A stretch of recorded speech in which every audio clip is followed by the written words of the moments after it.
Hello, and welcome to our periodic webinar series at the Syracuse Technology Commercialization Law Program and the Syracuse Intellectual Property Law Institute. This is Professor Shubha Ghosh of Syracuse University College of Law, and it's my real pleasure to introduce Professor Zvi Rosen of Southern Illinois University School of Law, where he teaches a range of courses, real property, intellectual property, business law. He's done work in bankruptcy law as well as in intellectual property.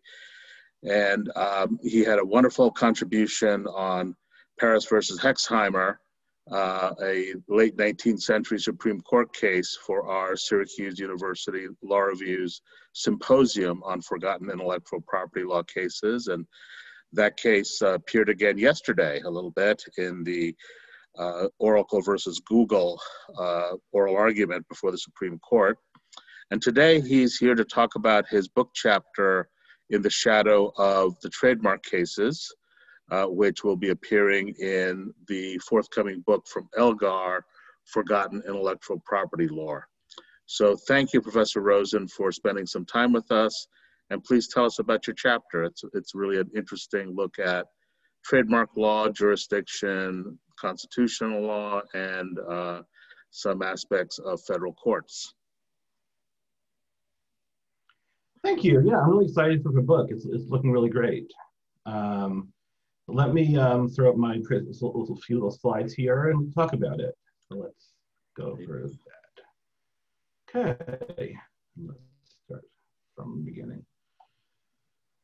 So yeah, so my chapter is called In the Shadow of the Trademark Cases. This is meant to be sort of a sequel to my 2009 article, In Search of the Trademark Cases. Funny how time flies. I am Zvi Rosen, and as mentioned, I'm an assistant professor of Southern Illinois University School of Law. So hopefully my article rather, In Search of the Trademark Cases, is largely about this background, which is that the first federal trademark law became law in 1870. Now, of course, we've had federal copyright and patent laws since 1790, and the Constitution mentions copyright and patent law in terms of giving protection to authors and inventors for their rights and discoveries. But it doesn't mention trademarks.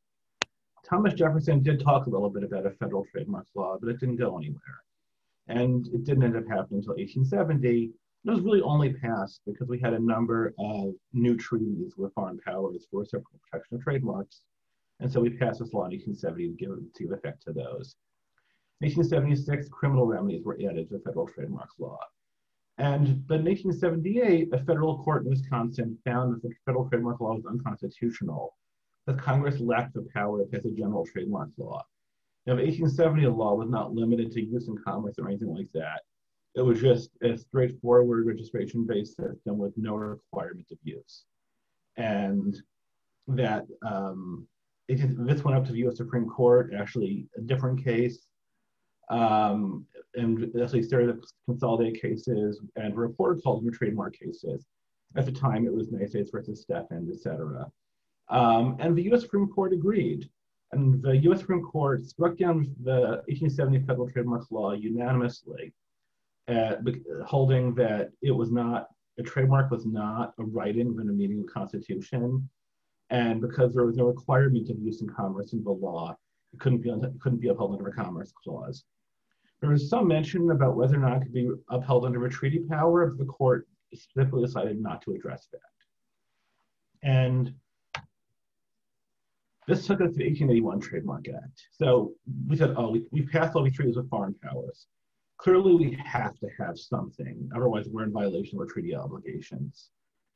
So they repassed the 1881 Trademark Act. Now, it's largely a copy of the 1870 Act, but now it was limited to use of trademarks in international commerce. When I say international, I mean both with foreign powers and Indian tribes, but in the future, I'll just say foreign to mean that. There's actually an interesting question about what the law was premised on, whether it was the treaty power or it was sometimes called a foreign commerce power. Congress itself wasn't entirely clear, and my earlier article in Search of Trademark Cases really goes into this more. Mm-hmm. There are three relevant parts to this law for purposes going forward, and ultimately would doom the 1881 Act effectively. So applicants for federal trademark registration had to declare that such trademark is used in commerce with foreign nations or Indian tribes. So to get a registration, you had to declare that it is used in foreign commerce. Secondly, if you wanted an injunction, that was limited to case that you can only get an injunction against wrongful use of a trademark in foreign commerce or commerce of Indian tribes. So any injunction you could get under a federal law in 1881 was limited to foreign commerce. And finally, the Act explicitly gave no jurisdiction to any of the federal courts unless a trademark in controversy is used on a good intended to be transported to a foreign country or in lawful commerce, commercial intercourse with an Indian tribe. So the third part is there's no federal jurisdiction unless the alleged infringement is in foreign commerce as well. And so you have these three clauses of the 1881 Act. And so this goes forward, it's sort of limited. And you start testing the 1881 Act. And what you see very early is that a lot of companies would get a registration by having it so effectively token use of a trademark in international commerce and using that as a basis for a trademark registration. But whether that was enforceable, and you'll recall that you just had to declare it was used in commerce to get a registration. It's a fairly low bar there. But was that actually enforceable? Did it actually give you anything valuable? This takes us to Ryder versus Holt. This is an extremely short Supreme Court case, but actually it's one of those, if you read the actual reporter page, you'll see it's actually meant to be read in concert with Menendez versus Holt, which is about 3-4 pages long. And you're effectively supposed to read it as an addendum to that other case. Now, this was a lawsuit between former business partners regarding trademarks for flour. And this is the actual trademark at issue, La Favorita flour. And so Stephen Ryder was a Civil War veteran and a former partner at the Holden Company firm. He left the business. He had originated it himself, and Holt sued. So Holt also sued Menendez. Now Menendez it's actually Menendez plural. The Menendez brothers were Spanish nationals who were trading partners of the Holt Company, and Holt sued them as well as trademark infringement. If you look at the record, it's pretty clear if Menendez brothers were brought in for jurisdiction. It doesn't seem they ever actually appeared in the case. There's no real evidence. They're barely mentioned, but they were needed for jurisdictional purposes. But because Ryder was sued separately, Ryder's lawyer sensibly said, wait a minute here. They both live in New York. There's no jurisdiction here. And in any case, he said Ryder's business is only domestic. And so the Supreme Court separately noted, because of trademark and controversy, the Ryder trademark was not used on goods intended to be transported to a foreign country, there was no jurisdiction. And it's just trial court, it's actually any federal court. And so effectively, the Supreme Court held that unless goods are being traded in foreign commerce, holders of trademarks would have no relief in federal court. Now, this decision didn't really make much of a splash. There's a couple of reasons why. I think one is simply after the trademark cases where the Supreme Court had held the federal trademark law unconstitutional, this decision, which is the law, was actually very encouraging, saying, oh, we actually have something here at least. And that's what I'm saying with a shadow of a trademark case. It's looming over this whole era, this fear that federal trademark law would be struck down. And also, it's just such a short decision appended to a longer decision on different grounds. But I think a lot of people just say, okay, great, we have federal trademark law. It has limitations, fine, let's move forward. And so this case sort of stands there, but becomes important later. It was apparent right away, though, the limitation to foreign commerce was a problem as America rapidly industrialized, as interstate trade became more and more important, and really you have started seeing the beginnings of national brands. And so in essentially every Congress, you see legislation introduced to include trademarks using interstate commerce in the federal law. Never actually became law, though. In 1898, Congress appointed 3 commissioners to prepare a report on trademark law. In 1900, a final report was issued. This is a very, very lengthy report. And the majority recommended what we now think of as a registration system for trademarks, which a lot of other countries have, but the US doesn't have, which is basically you register for it and then you own it. And there's no specific requirement of use, or if there is, it's more of a way to invalidate it as opposed to a requirement of getting it. But one commissioner, Arthur Philip Greeley, issued a minority report. What he recommended was largely continuing the use-based system that America already had, but including use in interstate commerce along with foreign commerce. So the report is very interesting. Greeley's section is very important because he really defends the Commerce Clause as being a basis for trademark law. And that was important going forward, but there wasn't immediate action. Instead, you would need another crisis to force that. So there was a lot of thought that the crisis would be Elgin National Watch Company versus the Illinois Watch Case Company. So the Elgin National Watch Company was the largest watch company in, I'm pretty sure, America, and I think even the world at the time. It was based in Elgin, Illinois, and back in the day, the watch was the actual mechanical part of a watch. You buy the watch case separately.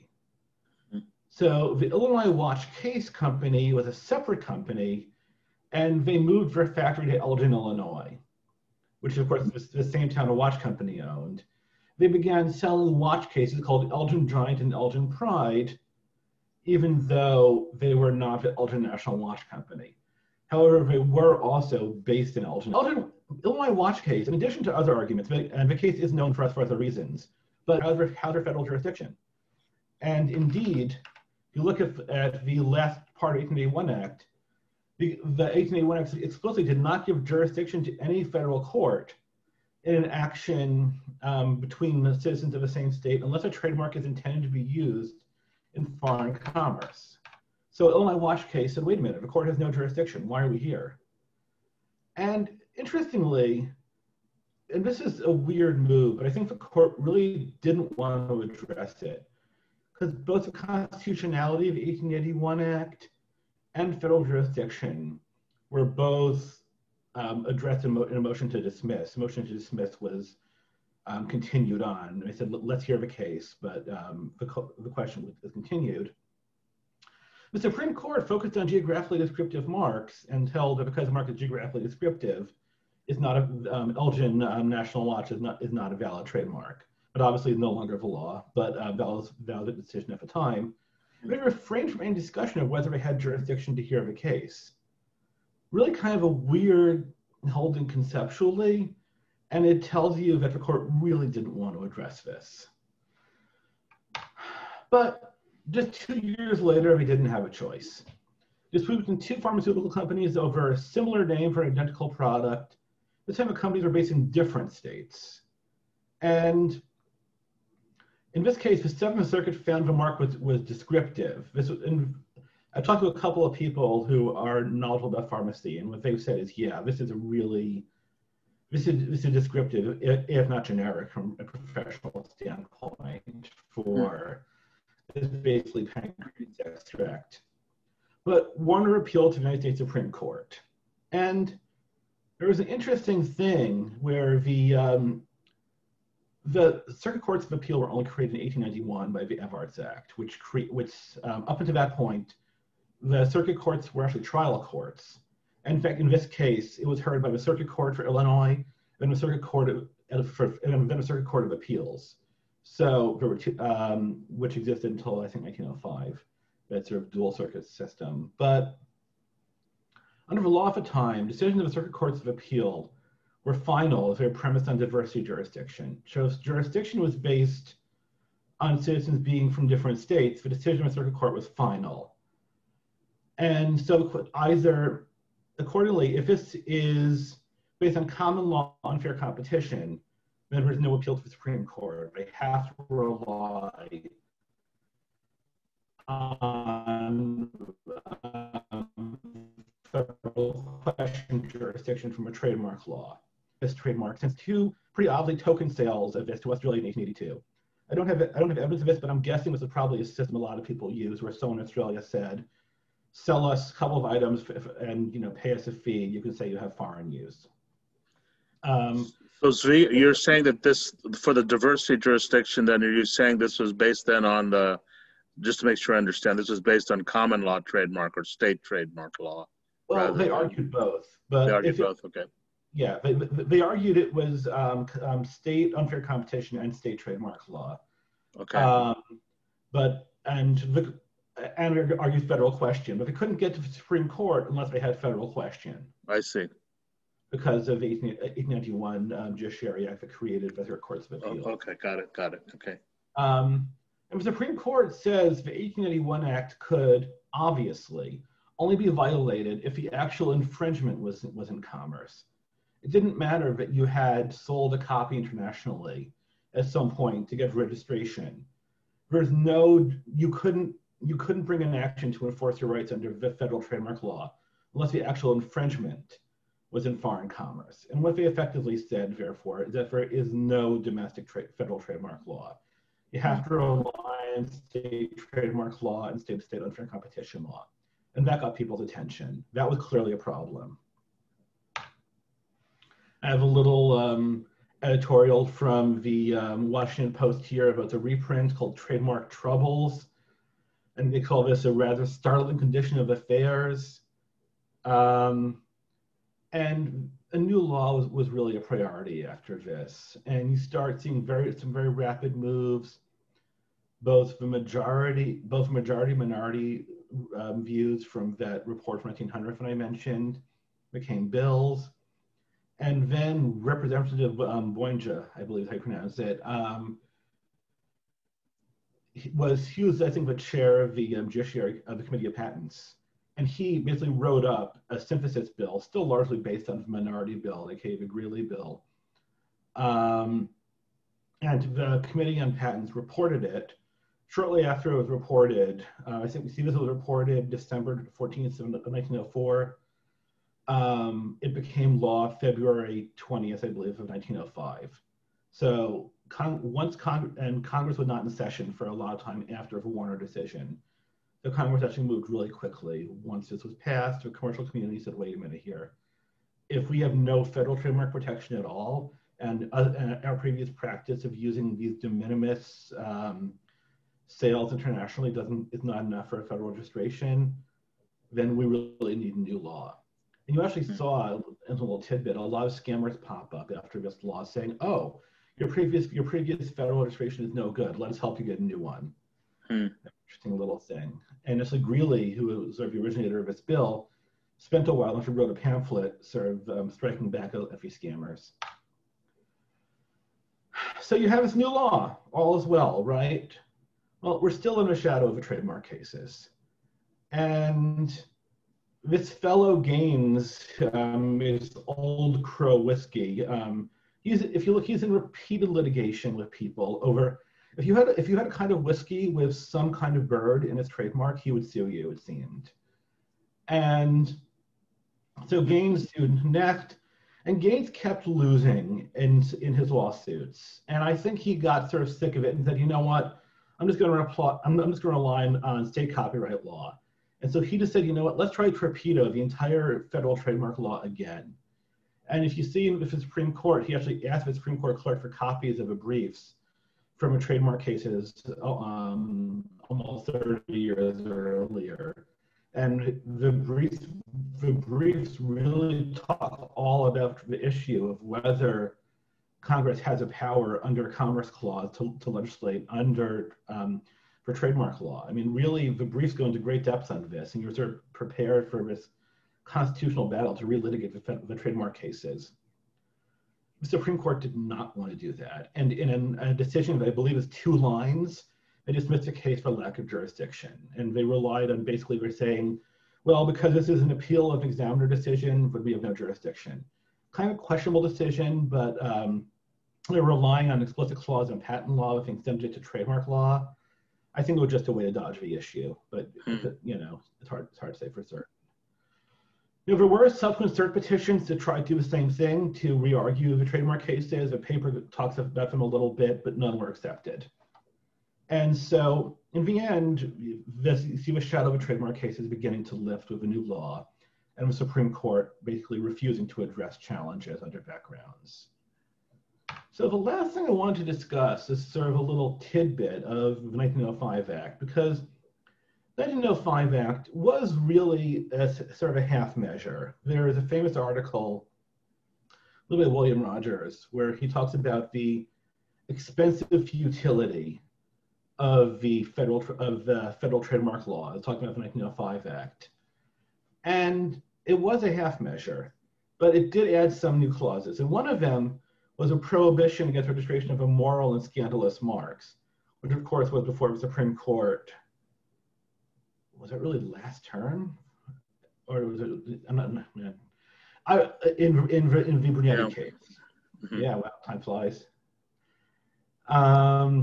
So this was added in 1905, and there wasn't really a lot, there was some discussion about where it came from, but when you go into the history of the 1905 Act, you start seeing these comments from Arthur Philip Greeley, who wrote it, about why he included it, and he had some great comments actually in the ABA annual meeting about it. So in 1905, he added this, and as I said, it first appeared in Greeley's draft bill in 1900. But if you start looking at William Henry Brown's treatise from 1870, you see this was already a long time patent office practice. And Brown talks about his trademarks for Pipifax bitters, which was a German drink that was sold and manufactured in San Francisco. And it was a non-alcoholic beverage. And they didn't, according to him, right around 1870, when they got this to attempt to register, they didn't want to register it. Because it shows a devil or demon-like creature, which I've shown here, which is straight from register at the patent office. Hmm. But they said, you know what? Wait a minute here. He's holding bottles. So this shows us that the bottles of alcohol are bad. And therefore, there is a good moral statement here, even though it shows a demon or devil, and accordingly we'll allow it. And so we actually see this was a long-term practice in a patent office beforehand. And actually, what Greeley wanted to do was to limit the examiner discretion from a patent office to limit the grounds on which they could deny a trademark. But one of the ones he explicitly included was this clause that represented a long-time patent office practice. Hmm. And so that's my book chapter in a nutshell, and I'll talk about it a little bit. Yeah, no, that's fascinating. Thank you so much. So let me make sure I understand the court's reasoning. Their view was that since the devil was holding a bottle, it couldn't be immoral. I mean, what was maybe I'm not particularly moral or not, but I didn't really understand that logic. But that's interesting. I think they were saying because it was stating a moral lesson about drinking alcohol, it was because it was not. No, if it was called like Satanica absinthe or whatever, and a picture of a grinning devil saying "drink this, it's fun." Yeah, it probably wouldn't have passed muster in 1870, but because it's the devil saying, tempting you to drink, but the actual beverage is non-alcoholic, and it's a reminder of the dangers of drink, it was considered, it was not considered immoral. So the message is kind of like an early tobacco warning. Exactly, yeah. Alcohol is dangerous, but this isn't, sort of. Yeah, exactly. Interesting. Yeah, that's bitters.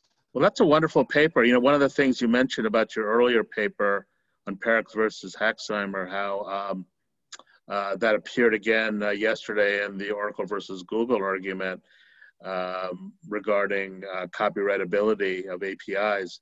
You know, the companion case, the other case that the Supreme Court was hearing yesterday was actually about personal jurisdiction. I mean, this is just obviously kind of an interesting coincidence that now you're talking about jurisdiction issues. So Supreme Court is following you or stalking you or something like that. But that's interesting about the jurisdiction. I mean, the other case yesterday was not in the IP context. It was just a straightforward personal injury case, and as to where the actually a product liability case.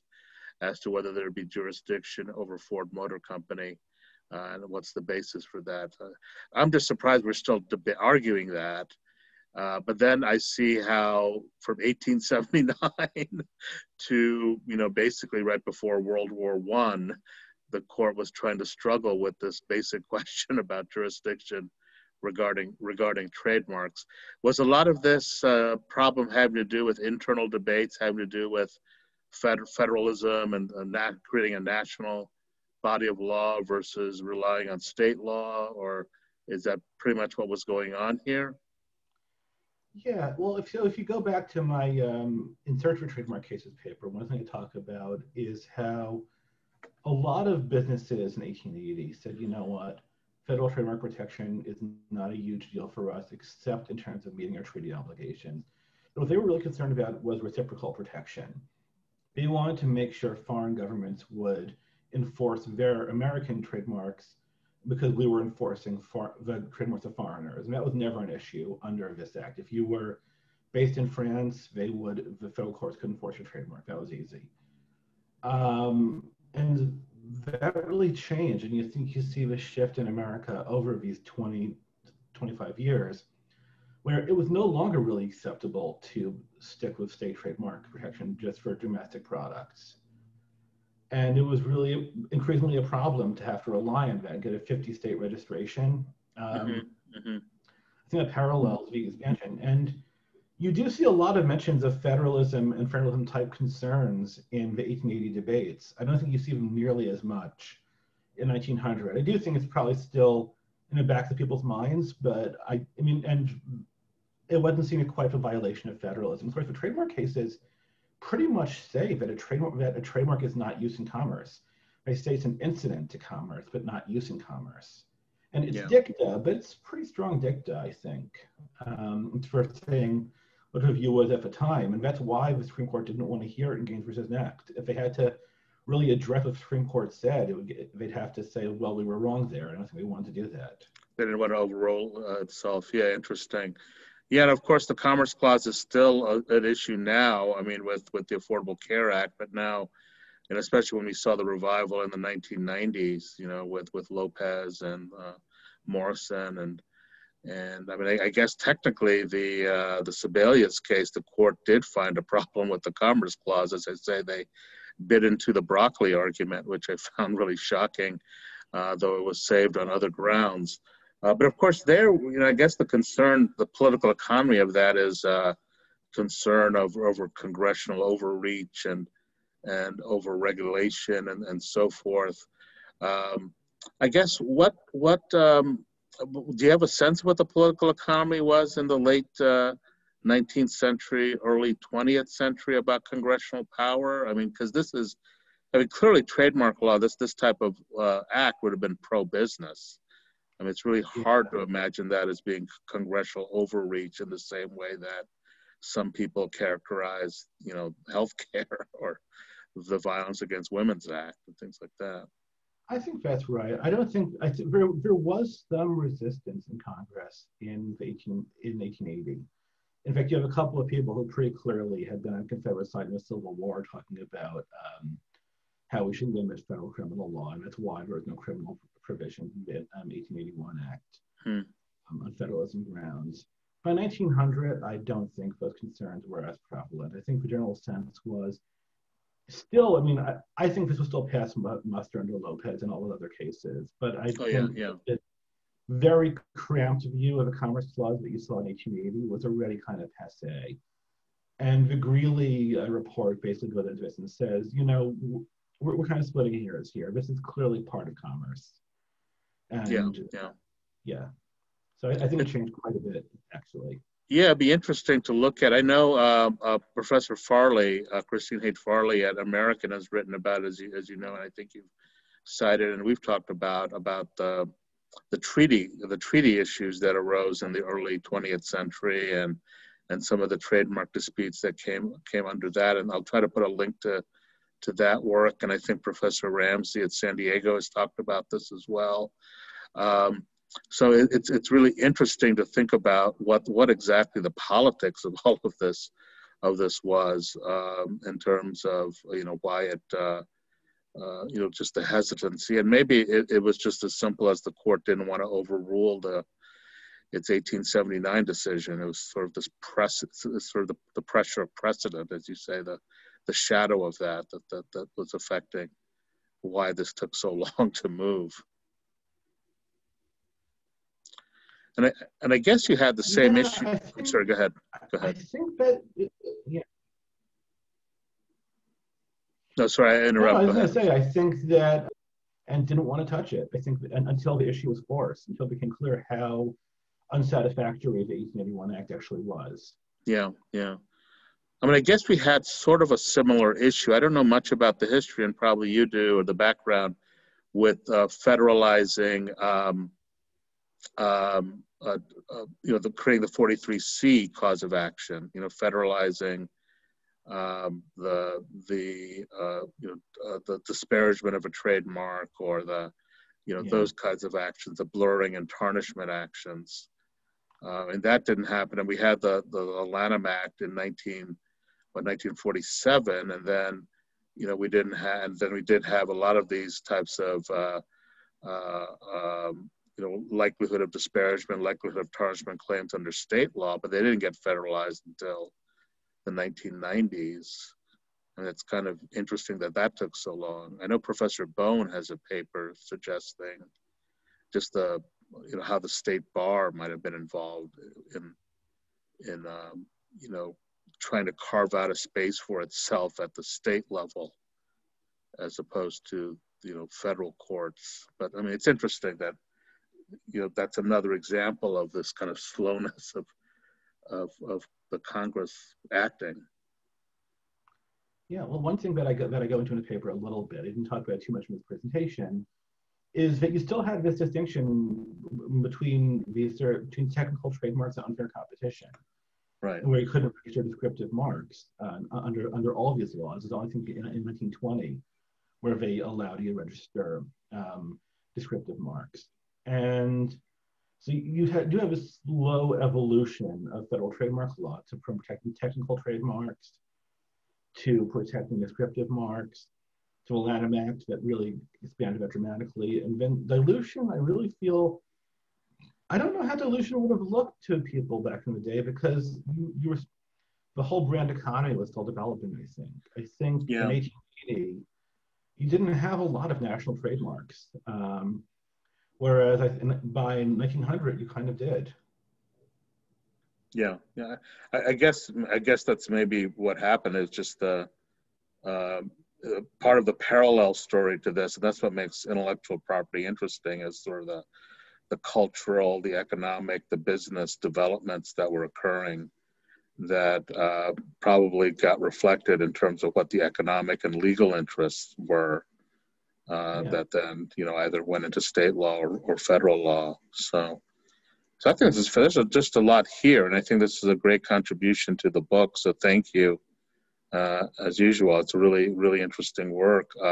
Do you plan to work on this? Are there further developments you're going to go in this direction, or what's the future hold for you with this time of suddenly lots of free time, I guess? I don't have a lot of free time, but yeah, I know. And well, you see, I talk about the next piece I'm doing is on copyright, on copyright examination through history. I talk about that a little bit, but I did joke. I actually presented this, and at the same time as Professor Farley presented her piece, which I think is wonderful. Mm-hmm. And what at that conference, American University's Trademark Works in Progress colloquium, I sort of half joked that the third part is going to be called Escape from Our Trademark Cases. Mm-hmm. And it's going to be, it's basically going to be covering the history of what led to the Lanham Act. Oh, interesting. Yeah, I think that would be really interesting. I mean, I don't know. I know very little about that. I just kind of have a vague story about national commerce developing and congressional power developing, but even with the Lanham Act, I mean, it was still over a decade between sort of the Commerce Clause cases in the 1930s and Congress finally doing something as opposed to trademarks under the Commerce Clause, right? So, although isn't the story that the Lanham Act, the legislative history goes back to, I think, the early 30s or something like that? So So I mean, yeah, and of course but also the 1920 Act, which wasn't a full revision, but it was a significant overhaul of the 1905 Act to modernize it. yeah, yeah. So that's gonna be part of it. That'll be part of it also. It might end up being a book itself. I have sort of my in search for trademark cases in this, add a third part and maybe expand this some more and probably have a book. Yeah. One thing I also found really fascinating, it's worth probably spending a little bit of time on, and I think would also be a great part of your book projects, is this immoral and scandalous mark, how originally it was viewed as a limitation on the USPTO. And of course, the Tam and the Brunetti case viewed as a very expansion of the PTO, right? Sort of a regulation of speech, abridgment of speech. And not only that, just the inconsistency, how much, empirical evidence was brought to bear there, but how the PTO just was completely incompetent as an agency. So it's interesting. Well, how do you think that background history of immoral and scandalous that you talk about affects our understanding of Tam and Brunetti? Is it sort of a combination of sort of the fear or of the agency, or was it just the court just ignoring what those provisions were supposed to be doing originally?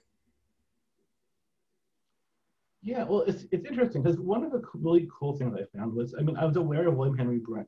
So William Henry Brown was a former Civil War general who became perhaps a leading authority on trademarks in this era. And he has a whole section on immoral marks, and because he had, I think, worked at the patent office in 1870, and he has a fascinating example where he says, his terminology is a little dated. What he basically says is that a lot of this is about blasphemy and respecting all people, and he has a whole section that they would refuse to register a trademark that insulted a Chinese person.